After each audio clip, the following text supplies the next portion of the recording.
every sleeping position and what it's actually doing to you. Soldier position. Flat on your back, arms pinned at your sides, eyes on the ceiling. It looks like a funeral pose, but it might be the gold standard. For spinal health, there's no twist, no curl, no lean head, neck, and spine sit in one straight, neutral line. Less strain on your joints, fewer mystery aches when you get up. If you've ever wondered why your lower back feels for no reason, this is often the fix. It's also kind to your face. No pillow, crushing your cheek for 8 hours, means fewer sleep creases over time.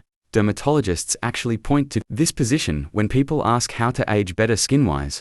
The catch: gravity. On your back, your tongue and throat tissue sink backward and narrow your airway. Snoring gets louder. And if you have sleep apnea, this is the position that makes it dangerous breathing. Can stop repeatedly through the night. Great for your spine. Rough on whoever's next to you. Starfish. Same back-lying base, but arms thrown up by your head, and legs splayed, basically making a snow angel without the snow. You get the same spinal perks as the soldier pose. Neutral alignment, even pressure, better long-term posture. But raised arms for hours mess with circulation and torque your shoulders out of their normal resting angle. Wake up with numb hands, or ASTI rotator, CU, enough times and you'll stop calling this one relaxed. It also eats the whole bed. Sprawled limbs mean your partner gets the leftover 6 inches, and yes, the snoring issue from backsleeping is still fully in ear. Fine if you sleep solo, have healthy shoulders, and don't mind your arms falling asleep before you do. Fetal position. The most common sleep position on earth. Knees drawn toward your chest, curled on your side. There's a reason it feels instinctively safe. It's basically a return to how we started, and it delivers real benefits. Your airway stays clearer than on your back. Snoring eases apnea symptoms often improve, and pregnant sleepers are told to favor this side for better circulation. Where it goes wrong is overcurling. Chin tucked, knees jammed to your chest, and suddenly your diaphragm can't fully expand. Shallow breathing all night means you wake up groggy even after a full 8 hours. The joints take a hit to hips and knees locked in a bent position for hours leads to morning STI-ness, and it compounds with age. The fix costs nothing. Curl loose. Let your limbs rest instead of clench. Log position. On your side, arms straight, legs extended, body basically a straight plank, no curl at all. This one's a genuine contender for healthiest position overall. Spine stays supported in its natural curve. No compression on internal organs. Airway stays open, so apnea symptoms drop compared to back sleeping. There's a digestive bonus too, especially lying on the left. Gravity works.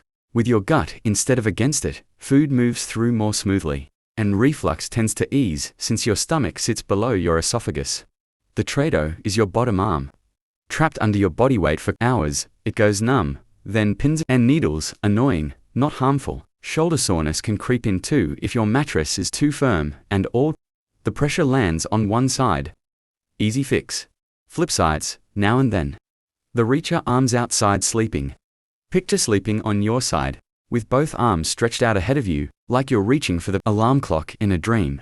Spinal alignment is still decent. Airway stays open, and you keep most of side sleeping's perks. Less snoring, easier breathing, smoother digestion. The problem is those extended arms. Hours forward causes real shoulder strain, tightening the muscles across your upper back, and you wake up needing half the morning to loosen up. The arm underneath also gets compressed against the mattress, cutting circulation and triggering that familiar namuntingly wake up. There's even research tying this position to slightly reduced blood flow toward the heart, mostly relevant if you already have cardiovascular issues. If this is your natural position, proper pillow in front of you to rest your arms on, small tweak, noticeably less STI-ness. Left side versus right side, it actually matters. Most people never think about which side they favor, but it changes things. Left is generally the winner. Your stomach and pancreas sit on your body's left side. So, sleeping left lets gravity help digestion do its job. Food clears your system more silently. Reflux is the other big one. Your esophagus meets your stomach on the right, so sleeping on your left keeps that junction elevated. Acid has to work against gravity to climb up. Flip to your right and you're giving acid a downhill runway, which is why heartburn tends to worsen on that side. It's also why pregnancy guidance almost always points to the left.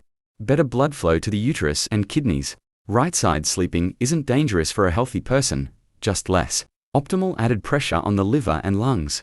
The one exception, some people with heart failure actually feel better on their right, since it eases pressure on the heart. Outside that left side wins. Freefall stomach sleeping. No gentle way to put this, face down. Sleeping is the roughest position for your body.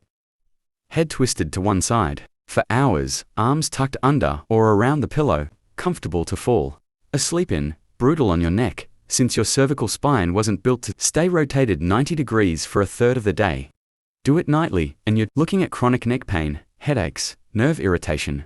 Your lower back takes damage to face down, your spine loses its natural curve and your midsection sinks into the mattress, creating an unnatural arch that adds up to long-term lower back pain. Breathing gets harder as well, since your chest is pressed flat and can't expand fully. The one upside, it can cut down snoring since your airway stays more open than on your back, not enough to offset everything else. If you're a stomach sleeper, it's worth actively training yourself out of it. Pillow hugging.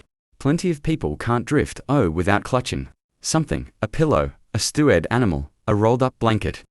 Turns out, that's not just comfort seeking, it's functional.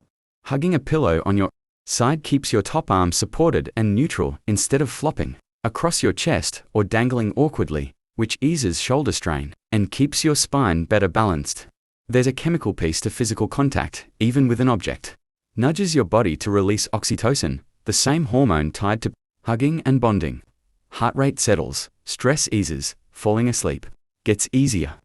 For solo sleepers, it's a lowy or stand-in for another body's presence, and it genuinely improves sleep quality. Downsides are minor.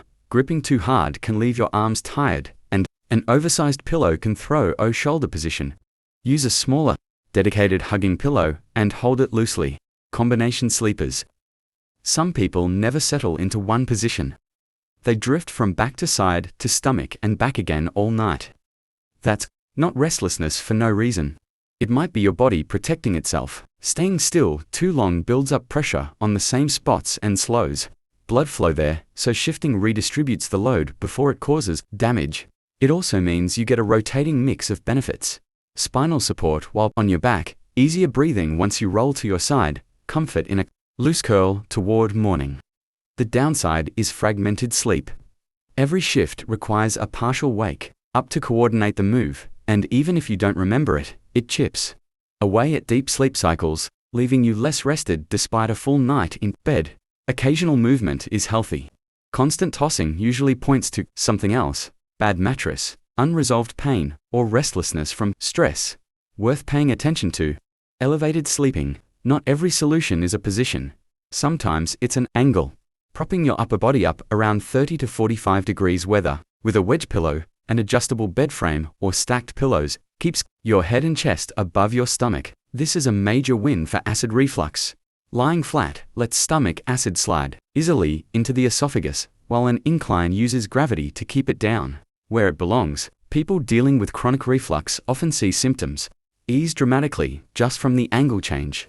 Apnea symptoms tend to improve too, since the incline keeps airway tissue from collapsing backward, and congestion clears faster since sinuses can actually drain instead of pooling. It's not flawless. The angle can feel odd at first. Some people slide back down flat during the night, and to steep an incline can add pressure to the lower back. But for reflux, congestion, or breathing issues, it's less a comfort choice and more a legitimate fix.